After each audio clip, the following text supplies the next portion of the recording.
ISROയുടെ scientist electronics ഡിപ്പാർട്ട്മെൻറ്റിൽ ഇന്നൊരു exam നടന്നു. അതിൻ്റെ ആൻസർ കീ നമുക്ക് നോക്കാം. നമ്മളിപ്പോൾ ഡിസ്കസ് ചെയ്യുന്നത് സെറ്റ് ബിയുടെ ആൻസർ കീ ആണ് നമുക്ക് നോക്കുന്നത്. ഫസ്റ്റ് നമ്മുടെ ഇലക്ട്രോണിക്സിൻ്റെ കോർ പേപ്പറിൻ്റെ ആൻസർ എല്ലാം പറഞ്ഞതിന് ശേഷം നമുക്ക് ഇതിൽ ആപ്റ്റിറ്റ്യൂഡ് സെഷൻ്റെ ആൻസർ നോക്കാം. ഓക്കെ, ഫസ്റ്റ് ക്വസ്റ്റ്യൻ എന്ന് പറയുന്നത് സിഗ്നൽസ് ആൻഡ് സിസ്റ്റം എന്ന് പറയുന്ന സബ്ജക്റ്റിലെയാണ്. ആ ക്വസ്റ്റ്യൻ്റെ ആൻസർ എന്ന് പറയുന്നത് ഓപ്ഷൻ സി ആണ് കിട്ടുന്നത്, ആൻസർ 0. ഓക്കെ, അടുത്ത രണ്ടാമത്തെ ക്വസ്റ്റ്യൻ എന്ന് പറയുന്നത് നമ്മുടെ ബേസിക് മാത്തമാറ്റിക്സിലെ ക്വസ്റ്റ്യൻ ആണ്. രണ്ടാമത്തെ ക്വസ്റ്റ്യൻ്റെ ആൻസർ എന്ന് പറയുന്നത് ഓപ്ഷൻ ഡി ആണ് കിട്ടുന്നത്. ഓക്കെ, അടുത്ത നമുക്ക് മൂന്നാമത്തെ ക്വസ്റ്റ്യൻ ആണ്. മൂന്നാമത്തെ ക്വസ്റ്റ്യൻ എന്ന് പറയുന്നത് കമ്മ്യൂണിക്കേഷനിലെ റാൻഡം പ്രോസസ് എന്ന് പറയുന്ന ഏരിയയിൽ നിന്നാണ് ക്വസ്റ്റ്യൻ ചോദിച്ചിരിക്കുന്നത്. മൂന്നാമത്തതിൻ്റെ ആൻസർ ഓപ്ഷൻ ബി ആണ്. അടുത്ത നമുക്ക് നാലാമത്തെ ക്വസ്റ്റ്യനും ഡിജിറ്റൽ കമ്മ്യൂണിക്കേഷൻ എന്ന് പറയുന്ന ടോപ്പിക്കിൽ നിന്നാണ് നാലാമത്തെ ക്വസ്റ്റ്യൻ. അതിൻ്റെ ആൻസർ എന്ന് പറയുന്നത് ഓപ്ഷൻ ഡി 133.33 മെഗാഹെർട്സ് ആണ് ആൻസർ വരുന്നത്. അടുത്ത അഞ്ചാമത്തെ ക്വസ്റ്റ്യനും അതുപോലെ തന്നെ QAM ഡിജിറ്റൽ കമ്മ്യൂണിക്കേഷൻ എന്ന് പറയുന്ന ടോപ്പിക്കിൽ നിന്നായിരുന്നു ക്വസ്റ്റ്യൻ വീണ്ടും ചോദിച്ചത്. അപ്പോൾ അഞ്ചാമത്തെ ക്വസ്റ്റ്യൻ്റെ ആൻസർ എന്ന് പറയുന്നത് ഓപ്ഷൻ ബി 20 dB ആണ് ആൻസർ എന്ന് പറയുന്നത്. അടുത്ത് പറയുന്നത് ആറാമത്തെ ക്വസ്റ്റ്യൻ എന്ന് പറയുന്നത് ആന്റിന എന്ന് പറയുന്ന ഏരിയയിൽ നിന്നാണ് ആറാമത്തെ ക്വസ്റ്റ്യൻ ചോദിച്ചിരിക്കുന്നത്. ആറാമത്തെ ക്വസ്റ്റ്യൻ്റെ ആൻസർ എന്ന് പറയുന്നത് ഓപ്ഷൻ ഡി ആണ് 10 dB. ഓക്കെ, അടുത്ത് നമുക്ക് ചോദിച്ചിരിക്കുന്ന ക്വസ്റ്റ്യൻ ഏഴാമത്തെ ക്വസ്റ്റ്യൻ ആയിരുന്നു. ഏഴാമത്തെ ക്വസ്റ്റ്യൻ എന്ന് പറയുന്നത് റാൻഡം പ്രോസസ് എന്ന് പറയുന്ന ഏരിയയിൽ നിന്നാണ്. അതിൽ ഏഴാമത്തെ ക്വസ്റ്റ്യൻ്റെ ആൻസർ എന്ന് പറഞ്ഞ് ചെയ്ത് നോക്കുമ്പോൾ നിങ്ങൾക്ക് കിട്ടുന്ന ഓപ്ഷൻ എ ആയിരിക്കും കിട്ടുന്നത്. ഓക്കെ, അത് യൂണിഫോം ഡിസ്ട്രിബ്യൂഷനിലൊരു ക്വസ്റ്റ്യൻ ആയിരുന്നു. അടുത്ത് വരുന്നത് എട്ടാമത്തെ ക്വസ്റ്റ്യൻ എന്ന് പറയുന്നത് നമ്മുടെ ട്രാൻസ്ഫർ ഫംഗ്ഷൻ കൺട്രോൾ സിസ്റ്റത്തിലും സിഗ്നൽ സിസ്റ്റത്തിലും ഏത് വേണമെന്ന് നിങ്ങൾക്ക് പറയാം. ഓക്കെ, എട്ടാമത്തെ ക്വസ്റ്റ്യൻ്റെ ആൻസർ എന്ന് പറയുന്നത് ഓപ്ഷൻ സി ആണ്. ഓക്കെ, അടുത്ത ഒമ്പതാമത്തെ ക്വസ്റ്റ്യൻ മിനിമം ഫേസ് സിസ്റ്റം, അതായത് സിഗ്നൽ ആൻഡ് സിസ്റ്റത്തിലെ ഒരു ക്വസ്റ്റ്യൻ ആയിരുന്നു. ഒമ്പതാമത്തെ ക്വസ്റ്റ്യൻ്റെ ആൻസർ എന്ന് പറയുന്നത് ഓപ്ഷൻ ഡി. അടുത്ത ക്വസ്റ്റ്യൻ പത്താമത്തെ ക്വസ്റ്റ്യൻ എന്ന് പറയുന്നത് DFT ആണ്, DSPയിലെ ക്വസ്റ്റ്യൻ ആണ്. ഓക്കെ, പത്താമത്തെ ക്വസ്റ്റ്യൻ്റെ ആൻസർ എന്ന് പറയുന്നത് ഓപ്ഷൻ ബി ആണ്, ദാറ്റ് ഈസ് 3 - J എന്ന് പറയുന്നതാണ്. അടുത്ത ക്വസ്റ്റ്യൻ എന്ന് പറയുന്നത് 11th question. Okay, 11th question digital ഇലക്ട്രോണിക്സിലെ ക്വസ്റ്റ്യൻ ആയിരുന്നു. 11th ക്വസ്റ്റ്യൻ്റെ ആൻസർ എന്ന് പറയുന്നത് option D, that is 3E എന്ന് പറയുന്നതാണ് ആൻസർ എന്ന് പറയുന്നത്. അടുത്ത 12th ക്വസ്റ്റ്യൻ എന്ന് പറയുന്നത് ഡിജിറ്റൽ കമ്മ്യൂണിക്കേഷനിലെ ക്വസ്റ്റ്യൻ ആണ്. ഓക്കെ, 12th ക്വസ്റ്റ്യൻ്റെ ആൻസർ എന്ന് പറയുന്നത് ഓപ്ഷൻ എ ആണ്, ദാറ്റ് ഈസ് B² / 3 × 2⁻²n എന്ന് പറഞ്ഞാൽ ആൻസർ എന്ന് പറയുന്നത്. അടുത്ത 13th ക്വസ്റ്റ്യൻ ഡിജിറ്റൽ ഇലക്ട്രോണിക്സിലെ ക്വസ്റ്റ്യൻ ആണ്. ഓപ്ഷൻ ഡി ആണ് ആൻസർ കിട്ടുന്നത്, ഓപ്ഷൻ ഡി ആണ് ആൻസർ കിട്ടുന്നത്. അടുത്ത 14th ക്വസ്റ്റ്യൻ എന്ന് പറയുന്നത് ഡാക്കിലെ ക്വസ്റ്റ്യൻ ഡിജിറ്റൽ ഇലക്ട്രോണിക്സിലെ ക്വസ്റ്റ്യൻ ആണ്. ആൻസർ 14th ആൻസർ എന്ന് പറയുന്നത് ഓപ്ഷൻ സി ആണ്. ഓക്കെ, അടുത്ത 15th ക്വസ്റ്റ്യൻ എന്ന് പറയുന്നത് ഒരു സിമ്പിൾ നെറ്റ്വർക്ക് തിയറിയിലെ ക്വസ്റ്റ്യൻ ആണ്. 15th ക്വസ്റ്റ്യൻ എന്ന് പറയുന്നത് 15th ക്വസ്റ്റ്യൻ്റെ ആൻസർ വരുന്നത് ആൻസർ എ 1.8 ആണ് ആൻസർ കിട്ടുന്നത്. അടുത്ത 16th ക്വസ്റ്റ്യൻ എന്ന് പറയുന്നത് ഡിജിറ്റൽ ക്വസ്റ്റ്യൻ ആണ്. ഡിജിറ്റൽ ക്വസ്റ്റ്യൻ 16th ക്വസ്റ്റ്യൻ്റെ ആൻസർ എന്ന് പറയുന്നത് ഓപ്ഷൻ എ ആണ്. അടുത്ത 17th ക്വസ്റ്റ്യൻ നമുക്ക് കണ്ടാൽ തന്നെ അറിയാം, അത് ഡിജിറ്റലിലെ ക്വസ്റ്റ്യൻ തന്നെയാണ് വീണ്ടും അവർ ചോദിച്ചിരിക്കുന്നത്. 17th ക്വസ്റ്റ്യൻ്റെ ആൻസർ എന്ന് പറയുന്നത് ഓപ്ഷൻ ബി ആണ്. ഓക്കെ, അടുത്ത 18th ക്വസ്റ്റ്യൻ വേവ് ഗൈഡിൽ നിന്നാണ് ക്വസ്റ്റ്യൻ ചോദിച്ചിരിക്കുന്നത്. അതായത് നമുക്ക് ഇലക്ട്രോമാഗ്നറ്റിക് തിയറിയിലാണ് ക്വസ്റ്റ്യൻ ചോദിച്ചിരിക്കുന്നത്. 18th ക്വസ്റ്റ്യൻ്റെ ആൻസർ 18A ആണ്, ആൻസർ എന്ന് പറയുന്നത്. അടുത്ത് വരുന്ന ക്വസ്റ്റ്യൻ എന്ന് പറഞ്ഞാൽ 19th question. Okay, 19th question എന്ന് പറയുന്നത് വീണ്ടും നമുക്ക് EMTയിലെ ക്വസ്റ്റ്യൻ ആണ് ചോദിച്ചിരിക്കുന്നത്. 19th ക്വസ്റ്റ്യൻ്റെ ആൻസർ എന്ന് പറയുന്നത് ഡി ആണ്, നൺ ഓഫ് ദ എബോവ് ആണ്. അടുത്ത 20 എന്ന് പറയുന്നത് നമ്മുടെ ബേസിക് ഡിവൈസസിൽ നിന്നാണ് ക്വസ്റ്റ്യൻ ചോദിച്ചിരിക്കുന്നത്. 20യുടെ ആൻസർ എന്ന് പറയുന്നത് ബി ആണ്, പോസിറ്റീവ് ഫീഡ്ബാക്ക്. ഓക്കെ, അടുത്ത അനലോഗ് ഇലക്ട്രോണിക്സിലെ ക്വസ്റ്റ്യൻ ആണ് ചോദിച്ചിരിക്കുന്നത്. 21ൽ കാസ്കേഡ് ആംപ്ലിഫയറിൻ്റെ ക്വസ്റ്റ്യൻ ആയിരുന്നു അവർ ചോദിച്ചത്. 21ൻ്റെ ആൻസർ എന്ന് പറയുന്നത് ഓപ്ഷൻ എ ആണ്. ഓക്കെ, അടുത്ത 22 എന്ന് പറഞ്ഞാൽ ഓപ്പറേറ്റിംഗ് ഫ്രീക്വൻസി BJT, അതായത് നമ്മുടെ അനലോഗ് ഇലക്ട്രോണിക്സിലെ ക്വസ്റ്റ്യൻ തന്നെയാണ് 22 ചോദിച്ചിരിക്കുന്നത്. 22ൻ്റെ ആൻസർ എന്ന് പറയുന്നത് സി ആണ്. Okay, both A and B. അടുത്ത 23 ആണ്. 23 എന്ന് പറയുമ്പോൾ പവർ ആംപ്ലിഫയറിലെ ക്വസ്റ്റ്യൻ ആണ്, അതായത് അനലോഗ് ഇലക്ട്രോണിക്സിലെ ക്വസ്റ്റ്യൻ ആയിരുന്നു. 23യുടെ ആൻസർ എന്ന് പറയുന്നത് ഡി ആണ്. ഓക്കെ, അടുത്ത 24 എന്ന് ബേസിക് ഇലക്ട്രിക്കലുമായിട്ട് റിലേറ്റഡ് ആണ്. SMPSൻ്റെ ക്വസ്റ്റ്യൻ ആയിരുന്നു 24 എന്ന് പറയുന്നത്. 24ലെ ആൻസർ എന്ന് പറയുന്നത് ഓപ്ഷൻ എ ആണ്. ഓക്കെ, അടുത്തതും ബേസിക് ഇലക്ട്രിക്കലിൻ്റെ ക്വസ്റ്റ്യൻ തന്നെയാണ്. DC കൺവേർട്ടർ ആയിരുന്നു ക്വസ്റ്റ്യൻ വരുന്നത്. 25ൻ്റെ ആൻസർ എന്ന് പറയുന്നത് ഓപ്ഷൻ ഡി ആണ്. ഓക്കെ, അടുത്ത നമ്മുടെ ക്വസ്റ്റ്യൻ 26 എന്ന് പറയുന്നത് കമ്മ്യൂണിക്കേഷനിലെ എറർ എന്ന് പറയുന്ന ഏരിയ എന്ന് ചോദിച്ച ക്വസ്റ്റ്യൻ ആണ്. 26th ക്വസ്റ്റ്യൻ്റെ ആൻസർ എന്ന് പറയുന്നത് ഓപ്ഷൻ ബി ആണ്. Okay, option B. അടുത്ത 27th ക്വസ്റ്റ്യൻ എന്ന് പറയുന്നത് നമ്മുടെ LIC ലീനിയർ ഇൻറ്റിഗ്രേറ്റഡ് സർക്യൂട്ട് എന്ന് പറയുന്ന ടോപ്പിക്കിലെ ക്വസ്റ്റ്യൻ ആണ്. 27th ക്വസ്റ്റ്യൻ്റെ ആൻസർ എന്ന് പറയുന്നത് ഓപ്ഷൻ എ ആണ്. ഓക്കെ, ദാ ഈ വേവ് ഫോം. അടുത്ത 28th ക്വസ്റ്റ്യൻ ആണ്. 28th ക്വസ്റ്റ്യൻ എന്ന് പറയുന്നത് നമ്മുടെ ട്രാൻസ്ഫർ ഫംഗ്ഷനിൽ കൺട്രോൾ സിസ്റ്റത്തിലെ ക്വസ്റ്റ്യൻ ആണ്. സോ ബോർഡേ പ്ലോട്ടാണ് ക്വസ്റ്റ്യൻ ചോദിച്ചത്. 28ലെ ആൻസർ എന്ന് പറയുന്നത് ഓപ്ഷൻ എ ആണ്. അടുത്ത 29th ക്വസ്റ്റ്യൻ. 29th ക്വസ്റ്റ്യൻ എന്ന് പറയുന്നത് നമ്മുടെ ബേസിക് മാത്തമെറ്റിക്സ് എന്ന് വേണമെങ്കിൽ പറയാം. ആ ഏരിയയിൽ നിന്നാണ് 29th ക്വസ്റ്റ്യൻ. ഓപ്ഷൻ എന്ന് പറയുന്നത് ബി ആണ്. ഓക്കെ, അടുത്തത് വീണ്ടും നമ്മുടെ മാത്സിലെ ക്വസ്റ്റ്യൻ ആണ്. 30th ക്വസ്റ്റ്യൻ മെട്രിക്സിലെ ക്വസ്റ്റ്യൻ ആണ്. 30th ക്വസ്റ്റ്യൻ്റെ ആൻസർ എന്ന് പറഞ്ഞാൽ ഓപ്ഷൻ സി ആണ്. അടുത്ത ക്വസ്റ്റ്യൻ 31st ക്വസ്റ്റ്യൻ ആണ്. 31st ക്വസ്റ്റ്യൻ എന്ന് പറയുന്നത് അതിൻ്റെ ഓപ്ഷൻ എന്ന് പറയുന്നത് ഓപ്ഷൻ എ ആണ് കറക്റ്റ് ആൻസർ എന്ന് പറയുന്നത്. അടുത്ത 32 ഇലക്ട്രോമാഗ്നറ്റിക് തിയറിയിലെ ക്വസ്റ്റ്യൻ ആണ്. 32A ആണ് ആൻസർ. ഓക്കെ, അടുത്ത 33 ക്വസ്റ്റ്യൻ സിമ്പിൾ നെറ്റ്വർക്ക് തിയറിയിലെ ക്വസ്റ്റ്യൻ ആണ്. 33യുടെ ആൻസർ എ ആണ്. അടുത്ത് 34 ആണ്. 34 സോളാർ സെല്ലിലെ ക്വസ്റ്റ്യൻ ആയിരുന്നു. 34ൻ്റെ ആൻസർ പറഞ്ഞാൽ ഓപ്ഷൻ ബി ആണ്.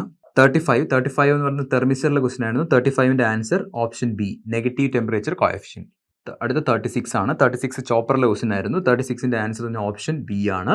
അടുത്ത 37ഉം വെയിംബ്രിഡ്ജ് റിലേറ്റഡ് ക്വസ്റ്റ്യൻ ആയിരുന്നു. ഓക്കെ, 37ൻ്റെ ആൻസർ എന്ന് പറയുന്നത് ഓപ്ഷൻ ഡി ആണ്, നൺ ഓഫ് ദ എബോവ് ആണ്. അടുത്ത ക്യൂ ഫാക്ടർ എന്ന് നമുക്ക് നെറ്റ്വർക്ക് തിയറി ആണെന്ന് പറയാൻ വേണമെങ്കിൽ ആ സബ്ജക്റ്റ് ആ ക്വസ്റ്റ്യൻ വന്നിരിക്കുന്നത് 38 എന്ന് പറയുന്നത് ഓപ്ഷൻ എ ആണ്. അടുത്ത് വരുന്നത് SCRൻ്റെ ക്വസ്റ്റ്യൻ ആണ്. SCRലെ ക്വസ്റ്റ്യൻ 39 ആണ്. 39ൻ്റെ ആൻസർ എന്ന് ഓപ്ഷൻ ഡി ആണ്. 40th ക്വസ്റ്റ്യൻ എന്ന് പറഞ്ഞാൽ നമ്മുടെ മെട്രിക്സിലെ ക്വസ്റ്റ്യൻ ആയിരുന്നു. 40th ആൻസർ എന്ന് പറഞ്ഞാൽ ആൻസർ സി ആണ്. അടുത്ത 41 വീണ്ടും നമുക്ക് മാത്സിലെ ക്വസ്റ്റ്യൻ ആണ്. 41ൻ്റെ ആൻസറും അതുപോലെ തന്നെ സി തന്നെയാണ്. 42 എന്ന് പറയുന്നത് മാത്സിലെ ക്വസ്റ്റ്യൻ ആണ്. അതും അതിൻ്റെ ആൻസറും സി തന്നെയാണ്. അടുത്ത 43 എന്ന് പറയുന്ന ക്വസ്റ്റ്യൻ്റെ ആൻസർ എന്ന് പറയുന്നത് 43 ആൻസർ ബി ആണ്. അത് അനലോഗ് കമ്മ്യൂണിക്കേഷനിൽ റിലേറ്റഡ് ടോപ്പിക്കാണ്. 43യുടെ ആൻസർ ബി ആണ്. അടുത്ത വീണ്ടും 44 എന്ന് പറയുന്നത് ആംപ്ലിറ്റ്യൂഡ് മോഡുലേറ്റഡ് AM സിഗ്നലാണ്. അപ്പം അനലോഗ് കമ്മ്യൂണിക്കേഷനിലെ ക്വസ്റ്റ്യൻ ആണ്. 44ൻ്റെ ആൻസർ എ ആണ്. അടുത്ത 45 എന്ന് പറയുന്നത് ഡിജിറ്റൽ കമ്മ്യൂണിക്കേഷനിലെ ക്വസ്റ്റ്യൻ ആണ്. PCM ഏരിയയിൽ നിന്നാണ് ക്വസ്റ്റ്യൻ ചോദിച്ചിരിക്കുന്നത്. 45 എന്ന് പറയുന്ന ആൻസർ എ ആണ്. 46 എന്ന് പറയുന്നത് ആൻസർ ബി ആണ്. അത് ബേസിക് സെമി കണ്ടക്ടറിൻ്റെ ക്വസ്റ്റ്യൻ ആയിരുന്നു. അടുത്ത 47 എന്ന് പറയുന്നത് നമ്മുടെ അടുത്ത ഡിവൈസസിൽ നിന്നാണ് ക്വസ്റ്റ്യൻ ചോദിച്ചത്. 47 ട്രാൻസിസ്റ്റർ ബേസ്ഡ് ക്വസ്റ്റ്യൻ ആയിരുന്നു. 47ൻ്റെ ആൻസർ എന്ന് പറഞ്ഞാൽ ഓപ്ഷൻ ബി ആണ്. അടുത്ത 48 ക്വസ്റ്റ്യൻ എന്ന് പറയുന്നത് നമ്മുടെ മോസ്ഫെറ്റ് ഡിവൈസസിൽ നിന്നായിരുന്നു ക്വസ്റ്റ്യൻ വന്നത്. 48ൻ്റെ ആൻസർ ഓപ്ഷൻ ബി ആണ്. 49ൻ്റെ ആൻസർ എന്ന് പറയുന്നത് ഓപ്ഷൻ സി ആണ്. അത് സിഗ്നൽസ് ആൻഡ് സിസ്റ്റത്തിലെ ഒരു ക്വസ്റ്റ്യൻ ആയിരുന്നു. 50th ക്വസ്റ്റ്യനും സിഗ്നൽസ് ആൻഡ് സിസ്റ്റത്തിലെ ക്വസ്റ്റ്യൻ ആണ്. 50th ക്വസ്റ്റ്യൻ്റെ ആൻസർ എന്ന് പറയുന്നത് ഓപ്ഷൻ ബി ആണ്, ബി. അടുത്ത 51 DSPയിലെ ക്വസ്റ്റ്യൻ ആണ്. DSPയിലെ ക്വസ്റ്റ്യൻ അതിൻ്റെ ആൻസർ 51 ആണ്. അതിൻ്റെ ഓപ്ഷൻ എന്ന് പറഞ്ഞാൽ ബി ആണ്. 52 എന്ന് പറയുമ്പോൾ നമ്മുടെ നമ്മൾ സിഗ്നൽസ് ആൻഡ് സിസ്റ്റത്തിലെ ക്വസ്റ്റ്യൻ ആണ്. 52ൻ്റെ ആൻസർ എന്ന് പറയുന്നത് ഓപ്ഷൻ സി ആണ്. 53 അടുത്ത ഡിജിറ്റൽ ഇലക്ട്രോണിക്സിലെ ക്വസ്റ്റ്യൻ ആയിരുന്നു. 53യുടെ ആൻസറും സി ആണ്. 54 VHDL റിലേറ്റഡ് ക്വസ്റ്റ്യൻ ആണ്. 54ൻ്റെ ആൻസർ എ ആണ്. 55 നമുക്ക് സിഗ്നൽസ് ആൻഡ് സിസ്റ്റത്തിലെ ക്വസ്റ്റ്യൻ ആണ്. 55യുടെ ആൻസർ എന്ന് പറയുന്നത് ഓപ്ഷൻ ബി ആണ്. 56 ഡിജിറ്റൽ ഇലക്ട്രോണിക്സിലെ ക്വസ്റ്റ്യൻ ആണ്. 56ൻ്റെ ആൻസർ എന്ന് പറയുന്നത് ഓപ്ഷൻ സി ആണ്, സി. 57ൻ്റെ ആൻസർ എന്ന് പറയുന്നത് ഓപ്ഷൻ ബി ആണ്. 58 എന്ന് പറയുന്നത് ട്രാൻസ്മിഷൻ ലൈനിലെ ക്വസ്റ്റ്യൻ ആണ്. 58 എ ആണ് ഓപ്ഷൻ എന്ന് പറയുന്നത്. ഓക്കെ, അടുത്ത 59ൻ്റെ ഓപ്ഷൻ എന്ന് പറയുന്നത് ഓപ്ഷൻ എ ആണ്. അടുത്ത മാജിക് ടീയുടെ ആണ് ക്വസ്റ്റ്യൻ. 60യുടെ ആൻസറും ഓപ്ഷൻ എ ആണ്. 61 ആൻസർ സി ആണ്. അത് നമ്മുടെ ബേസിക് സെമി കണ്ടക്ടറിൽ നിന്നായിരുന്ന ക്വസ്റ്റ്യൻ. ഗൺ ഡയോഡ്, അത് മൈക്രോവേവിലെ ക്വസ്റ്റ്യൻ ആണ്. 62ൻ്റെ ആൻസർ എ ആണ്. അടുത്ത് വരുന്ന 63 എന്ന് പറയുന്നത് നമ്മുടെ ബേസിക് സെമി കണ്ടക്ടർ ഏരിയ എന്നുള്ള ക്വസ്റ്റ്യൻ ആണ്. 63യുടെ ആൻസർ എന്ന് പറയുന്നത് ഡി ആണ്. അടുത്ത് 64 എന്ന് പറയുന്നത് അനലോഗ് ഇലക്ട്രോണിക്സിലെ ക്വസ്റ്റ്യൻ ആണ്. അനലോഗ് ഇലക്ട്രോണിക്സിലെ ക്വസ്റ്റ്യൻ ആൻസർ ബി ആണ്. 65 എന്ന് പറയുന്നത് ലീനിയർ ബ്ലോക്ക് കോഡിലെ ക്വസ്റ്റ്യൻ ആണ്. അതിൻ്റെ ആൻസർ എന്ന് പറയുന്നത് 65 ആൻസർ സി ആണ്. അടുത്ത ഷ്മിട്രിഗറിലെ 66 എന്ന് പറഞ്ഞ LICയുടെ ക്വസ്റ്റ്യൻ ആണ്. ഷ്മിട്രിഗറിൽ നിന്നാണ് ക്വസ്റ്റ്യൻ ചോദിച്ചത്. 66ൻ്റെ ആൻസർ എന്ന് ഓപ്ഷൻ ഡി ആണ്. 67 വീണ്ടും നമുക്ക് LICയിൽ നിന്ന് തന്നെയാണ് ക്വസ്റ്റ്യൻ ചോദിച്ചിരിക്കുന്നത്. 67 എ ആണ് ആൻസർ എന്ന് പറയുന്നത്. 68 നമ്മുടെ ഡാക്കിൽ നിന്നായിരുന്നു ക്വസ്റ്റ്യൻ. LICയിൽ നിന്ന് തന്നെയാണ് വീണ്ടും ഒരു ക്വസ്റ്റ്യൻ ചോദിച്ചിരിക്കുന്നത്. 68ൻ്റെ ഓപ്ഷൻ എന്ന് പറയുന്നത് സി ആണ്, 1 kilo ohm ആണ്. 69 എന്ന് പറയുന്നത് നമ്മുടെ കൺട്രോൾ സിസ്റ്റത്തിലെ ക്വസ്റ്റ്യൻ ആണ്. 69ൻ്റെ ആൻസർ എന്ന് പറയുന്നത് ഓപ്ഷൻ എ ആണ്.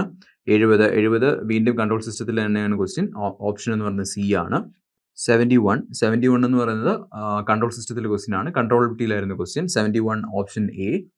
അടുത്ത് വരുന്നത് കൺട്രോൾ സിസ്റ്റത്തിലെ PID എന്ന് പറയുന്ന ടോപ്പിക്കിൽ നിന്നായിരുന്നു ക്വസ്റ്റ്യൻ ചോദിച്ചിരിക്കുന്നത്. 72 എന്ന് പറയുന്ന ഓപ്ഷൻ സി ആണ്. അടുത്തും കൺട്രോൾ സിസ്റ്റത്തിന് RH ക്രൈറ്റീരിയ എന്നായിരുന്നു ക്വസ്റ്റ്യൻ. 73യുടെ ആൻസർ എന്ന് പറയുന്ന ഓപ്ഷൻ എ ആണ്. 74 കൺട്രോൾ സിസ്റ്റത്തിൽ നിന്നായിരുന്നു വന്നിരിക്കുന്നത്. 74ന്റെ ആൻസർ ഓപ്ഷൻ സി ആണ്. 75ന്റെ ബേസിക് നെറ്റ്വർക്ക് തിയറി എന്നായിരുന്നു ക്വസ്റ്റ്യൻ. 75യുടെ ആൻസർ എന്ന് പറയുന്നത് എ ആണ്. അടുത്ത് 76ന്റെ ആൻസർ എന്ന് പറയുന്നത് ബേസിക് നെറ്റ്വർക്ക് തിയറിയിലെ ക്വസ്റ്റ്യൻ ആയിരുന്നു. -5, അതായത് ഓപ്ഷൻ എ ആണ്. 77 ആൻസർ എന്ന് പറയുന്നത് ഓപ്ഷൻ ബി ആണ്. അടുത്ത 78ന്റെ ക്വസ്റ്റ്യൻ ആൻസർ എന്ന് പറയുന്നത് ഓപ്ഷൻ എ ആണ്. അടുത്ത 79 എന്ന് പറയുന്നതും ഓപ്ഷൻ എന്ന് പറയുന്നത് എ ആണ്, ഓപ്ഷൻ എ ആണ്. അടുത്ത 80 എന്ന് പറയുന്നത് ഓപ്ഷൻ സി ആണ്. ഓക്കെ, അപ്പോൾ ഇത്രയാണ് നമ്മുടെ ഇലക്ട്രോണിക്സിന്റെ കോർ പേപ്പർ എന്ന് പറയുന്നത്. ഇനി ആപ്റ്റിറ്റ്യൂഡിന്റെ ക്വസ്റ്റ്യൻ ആണ്. ആപ്റ്റിറ്റ്യൂഡിന്റെ ക്വസ്റ്റ്യൻ നമുക്ക് നോക്കാം. അതിൽ 81 എന്ന് പറയുന്നത് ആൻസർ ബി ആണ്. 82 എന്ന് പറയുന്നത് ആൻസർ ബി ആണ്. 83 ആൻസർ എ ആണ്. 84 എന്ന് പറയുന്നത് ആൻസർ സി ആണ്. 85 ആൻസർ സി ആണ്. 86 ആൻസർ ഡി ആണ്. 228. 87 ആൻസർ എ ആണ്. 88 ആൻസർ ഡി ആണ്. 89 ആൻസർ എ. 90 ആൻസർ എ ആണ്. 91 ആൻസർ എ ആണ്. 92 ആൻസർ വന്നിട്ട് 92ന്റെ ആൻസർ സി ആണ്, ഓപ്ഷൻ സി. 93യുടെ ആൻസർ ഓപ്ഷൻ എ ആണ്. 94ന്റെ ആൻസർ എന്ന് പറയുന്നത് ഓപ്ഷൻ സി ആണ്. 95 എന്ന് പറയുന്നത് ഓപ്ഷൻ ഡി ആണ്. ഓക്കെ, അപ്പോൾ ഇതാണ് ഇന്ന് നടന്ന ISRO സയൻറ്റിസ്റ്റ് ഇലക്ട്രോണിക്സ് ബ്രാഞ്ചിലേക്കുള്ള സെറ്റ് ബിയുടെ ആൻസർ കീ.